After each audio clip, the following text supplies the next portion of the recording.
Assalamualaikum warahmatullahi wabarakatuh. Di sini kita kelompok 4 akan mendemonstrasikan dan juga mempresentasikan program tugas kelompok, yaitu sistem data akademik mahasiswa prodi informatika, yang dimana anggotanya ada Dava, Alifian, dan juga Azam. Kita akan langsung masuk ke codingannya.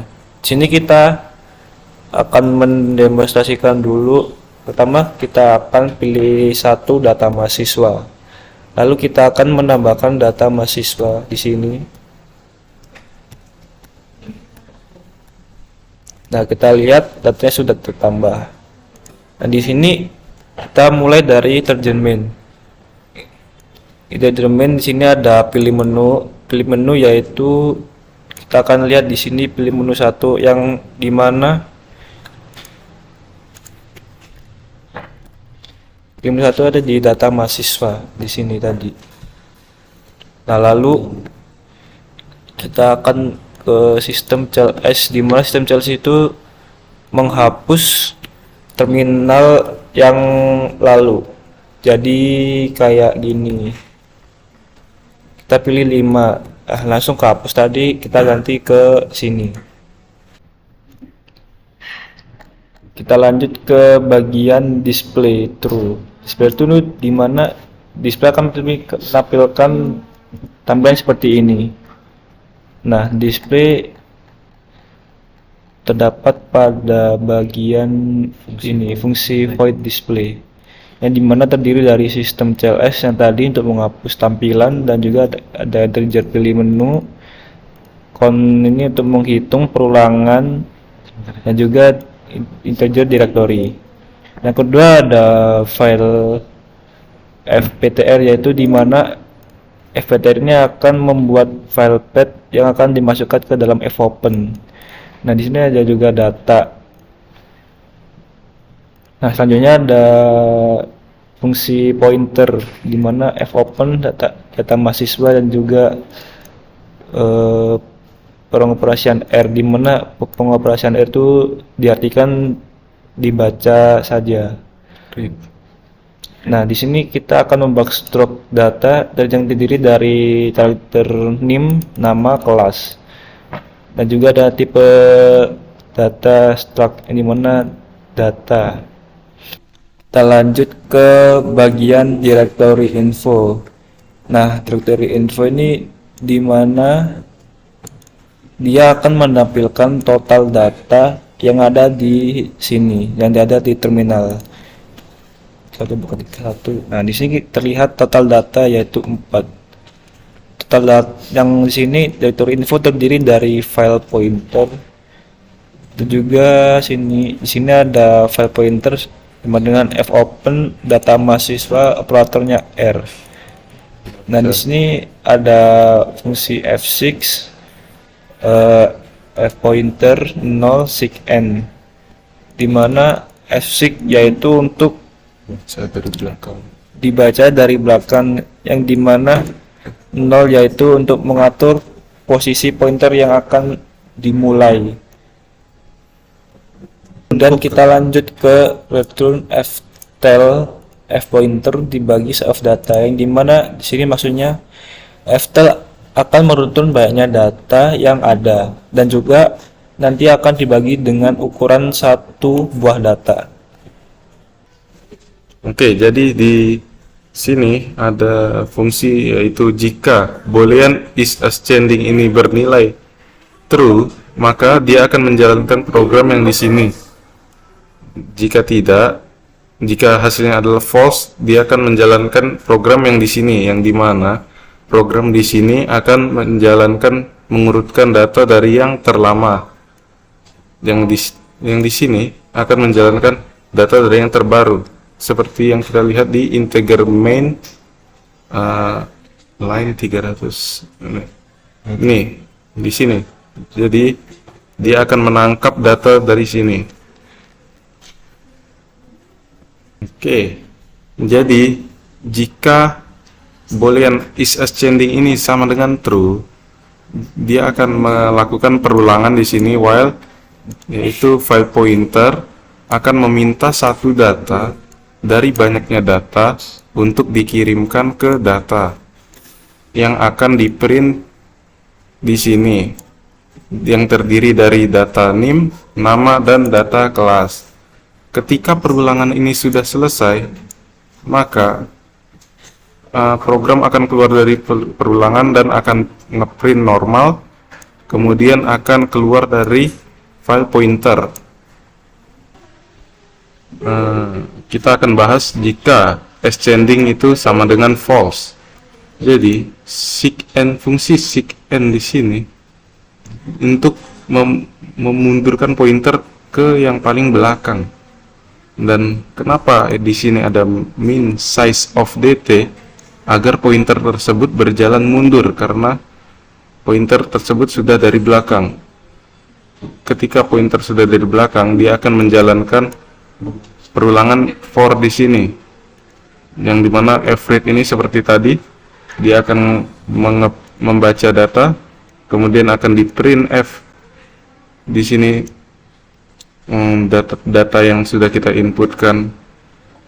Jadi ketika data sudah di outputkan, jadi posisi pointer yang sudah dimundurin tadi akan dimundurin 2 langkah lagi agar data tersebut kembali ke posisi awal. Nah, ketika program tersebut sudah selesai, dia akan print normal lagi, kemudian akan keluar dari file pointer. Ya, kemudian masuk pada setelah menambahkan data, kita akan mengeditkan data, yang dimana di pengeditan data ini telah kita inisialisasikan pada void edit data. Ya, di sini edit data, yang dimana terdapat fungsi file 2 pointer, data dt, char name, char info, dan di sini terdapat 2 file pointer, yang dimana file pointer yang pertama itu ya basis datanya yang itu data asli, yang kedua yaitu datanya bersifat sementara. Ya, kemudian pada perulangan while ini akan melakukan pengecekan secara keseluruhan. Kemudian pada bagian kondisi if string compare ini akan melakukan pengecekan secara keseluruhan, yang dimana apabila ditemukan kesamaan data, maka kan menjalankan program tersebut.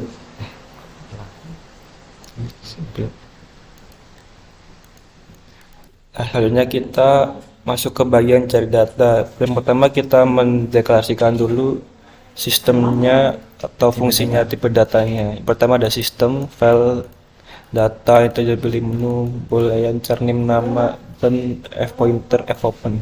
Kenapa kita di sini menggunakan satu pointer atau database? Karena kita akan melakukan pengecekan saja Kepada data mahasiswa.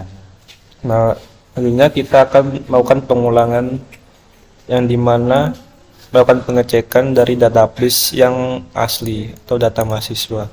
Nah, jika kondisi data NIM sama kayak yang diinputkan, maka kondisinya akan true, lalu akan mengoutputkan yang ini.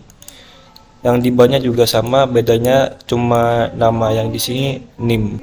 Ya, kemudian pada kondisi if font sama dengan 1, artinya di sini data ada perubahan pada data tersebut, yang dimana kita akan melakukan pengkopian data antara f pointer 1 sama f pointer, yang dimana kita akan mengcopy data yang asli dan data yang sementara. Dan jika kondisi if font sama dengan 0, maka dia akan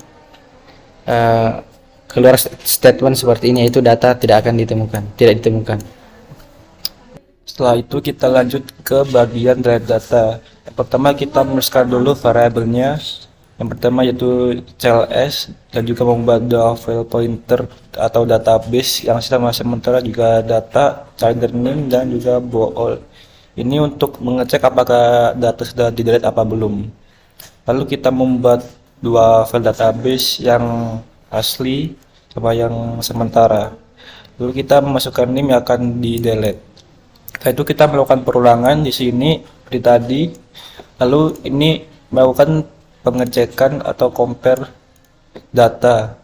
Kalau data tidak ada sama dengan 0, maka ke sini. Jika true, maka data akan delete. Kalau sudah, maka akan di close. Lalu kita melakukan pengecekan kondisi kedua, yaitu di sini. Nah, jika data di delete, maka data sementara akan nggak true, maka data dipindahkan ke data asli yang di sini. Nah, jika else, maka data tidak temukan. Lalu kalau udah keluar. Oke, kali ini kita akan masuk ke fungsi sorting data. Yang pertama kita akan masukkan semua integer di sini, dan kita akan memasukkan juga struct baru ya di sini, yaitu data dt2 di sini, yaitu berupa string sebanyak banyak data. Kemudian kita akan buka dulu file data mahasiswa di sini menggunakan file pointer fopen data mahasiswa R, yang berarti R ini membaca. Kemudian kita akan melakukan perulangan di sini. Kita akan membaca seluruh data, kemudian dt2 count sama dengan dt ini berfungsi untuk menghitung banyaknya data yang menghitung banyaknya data untuk dimasukkan ke dt dalam array. Lalu kita akan melakukan pengecekan jika is ascending sama dengan true x, kita akan melakukan perulangan x kurang dari sama dengan banyak data. Kemudian kita akan melakukan perulangan lagi y kurang dari sama dengan banyak data. Kemudian kita akan melakukan pengecekan yang dimana jika dt2y lebih dari dt2y plus 1, maka kita akan melakukan pertukaran data di sini. Nah, fungsi atoy di sini adalah untuk mengubah string menjadi sebuah integer, karena string tidak bisa dibandingkan. Jadi kita harus mengubah string itu menjadi integer terlebih dahulu. Sekian dari presentasi program kelompok kami, ya kurang lebihnya mohon dimaafkan. Sekian, wassalamualaikum warahmatullahi wabarakatuh.